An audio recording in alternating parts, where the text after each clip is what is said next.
By now you've heard lots of talk about herd immunity to COVID-19, perhaps the hope that it will be key to getting life back to some semblance of normalcy. Or, maybe you've heard striving for herd immunity would be a disaster that causes millions of deaths. So which is it? It's actually both. For that to make sense, you need to understand what herd immunity is, how a population reaches it, and the risks of getting there only through infections. What is herd immunity? The basic concept of herd immunity is pretty straightforward. The more people in a population who are immune to a disease, the harder it is for that disease to spread through the community. For example, if none of the 1,000 residents in a small town were immune to measles and someone sick with measles visited, about 900 townspeople would likely end up with measles. The disease would rage through the town like wildfire. But if 93% to 95% of the town were immune to measles, either because they had it as children or because they had been vaccinated, possibly no one would get sick. Even if some of the 50 to 70 non-immune people had direct contact with the infectious visitor, the town wouldn't see an outbreak. The high proportion of immune townspeople would protect most of those 50 to 70 vulnerable folks. How do they do that? They basically insulate the unprotected people. Viruses seek hosts to allow them to replicate and then find the next host.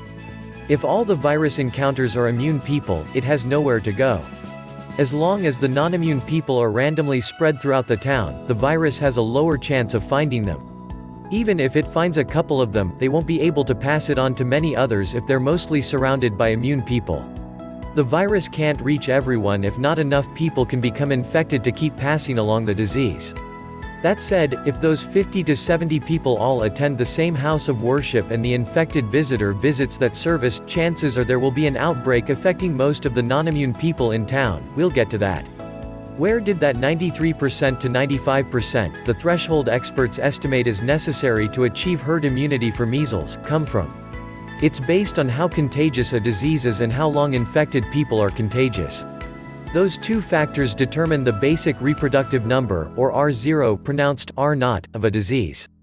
The R0 is how many susceptible individuals a single person with the disease typically infects while contagious. Measles is extremely contagious, with an R0 of 12 to 18, so it requires a high percentage of the population to be immune to prevent transmission. Stopping transmission in a population requires reducing the R0 to less than 1.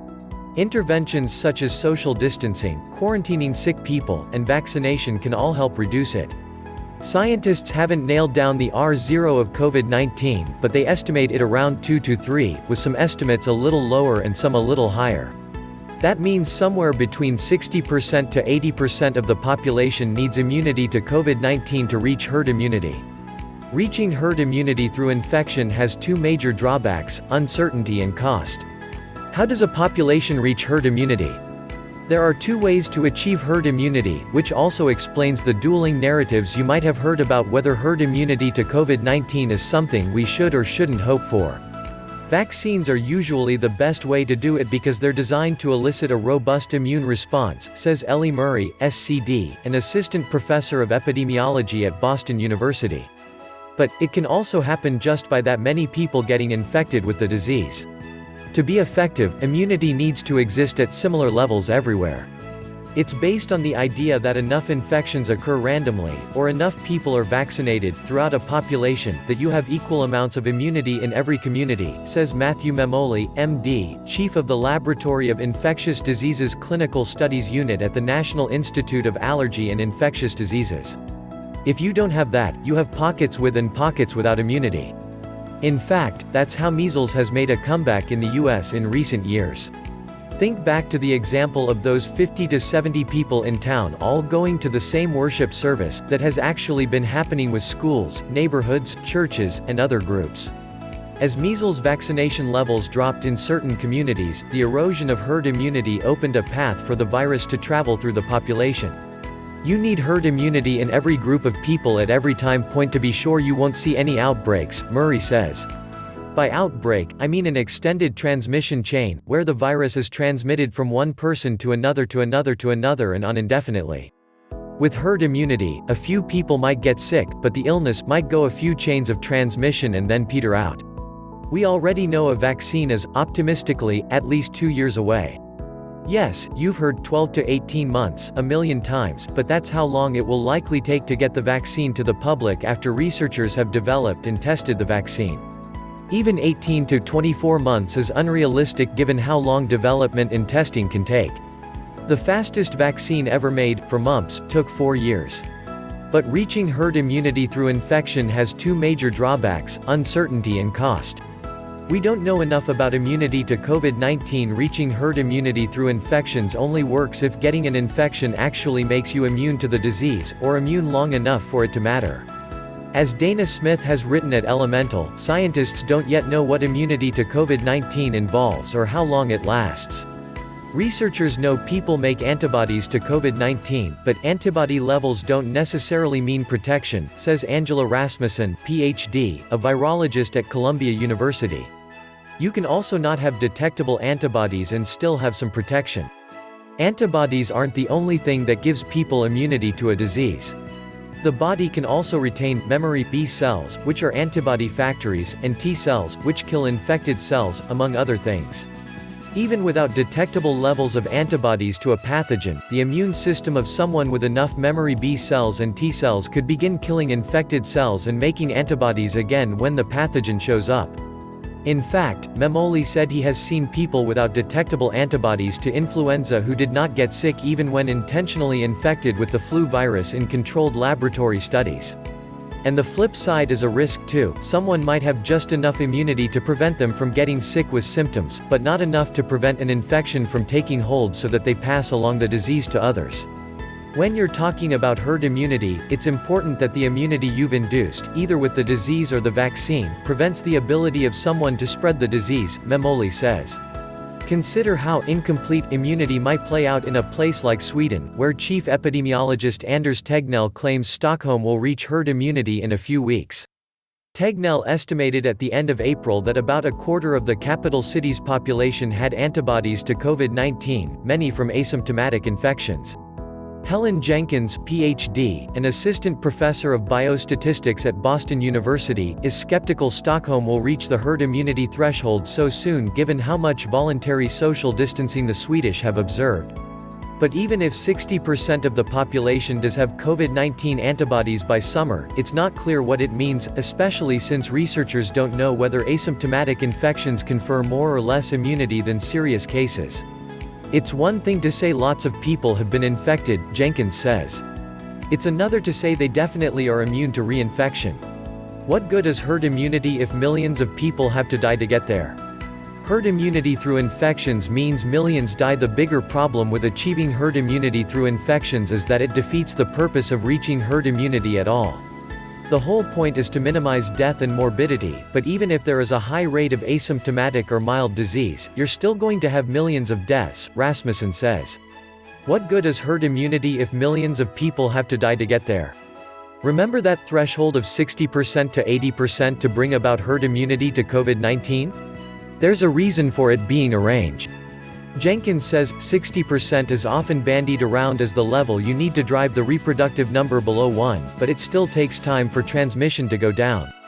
But adds, the final size of people who might be infected before you see no more transmission would be higher, more like 80 or 85%. Researchers call this overshoot, where an epidemic doesn't magically stop when you reach herd immunity, as University of Washington biology professor Carl Bergstrom, Ph.D., described it on Twitter.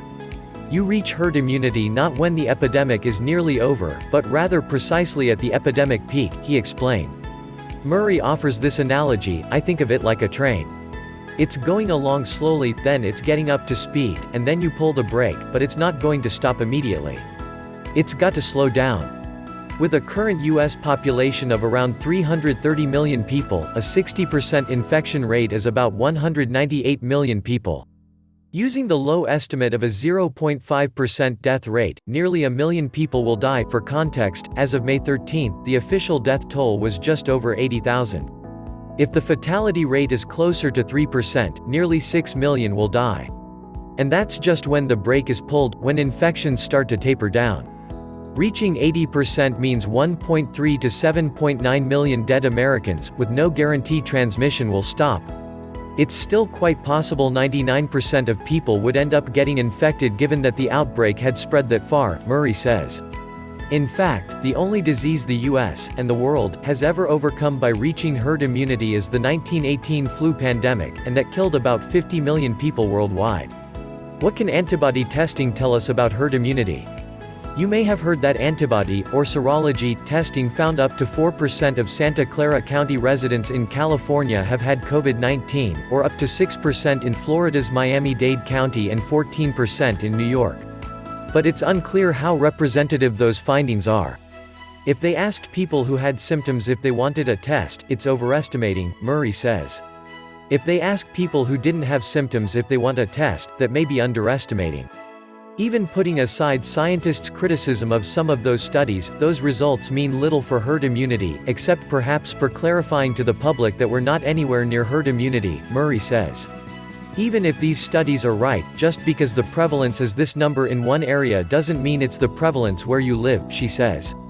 A study in New York City isn't going to apply in Wyoming. And recall that herd immunity needs similar distribution across the nation. We're going to have different prevalences of immunity in different parts of the country just as we've had different amounts of disease throughout the country, Memoli says. Maybe New York City reaches 60% immunity, but overshoot will keep causing deaths, and interstate travel will keep spreading the disease. But isn't herd immunity inevitable? Ultimately, we will eventually reach herd immunity, through a vaccine, infection, or, most likely, both. But, Jenkins says, we shouldn't rush the process, as appears to be happening in Sweden, which has several magnitudes more deaths than its neighbors with stricter containment measures. Some people could argue that Sweden is just getting it out of the way more quickly, Jenkins says, but that argument frustrates her because it implies a level of fatalism. Even if we aren't able to get a vaccine, and even if we're going to end up with 80 to 85% of the population infected, we are learning more and more about the best way to treat people, she says. Slowing down transmission gives researchers more time to identify better treatments, so that ultimately when more people do get infected, they're more likely to survive, she says. We need to do it more slowly so that we can reduce the number of deaths even if the number of infected ends up overall being the same. At the same time, we cannot shelter in place and maintain strict social distancing indefinitely while waiting on a vaccine. Epidemiologists Natalie Dean and Caitlin Rivers wrote in The Washington Post that reopening the economy will depend on our preparedness to test, trace, and isolate infected people so that we don't end up back where we started. So yes, we need to keep flattening the curve to prevent hospitals from being overwhelmed, and we need to keep flattening the curve to give doctors and researchers time to learn enough about this disease and possible treatments that they can reduce the number of deaths.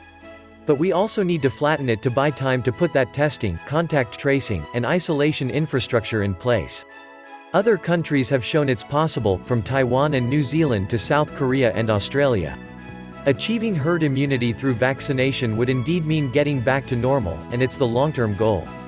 But achieving herd immunity through infection would mean we failed. Is our goal to eventually not have COVID circulating anymore?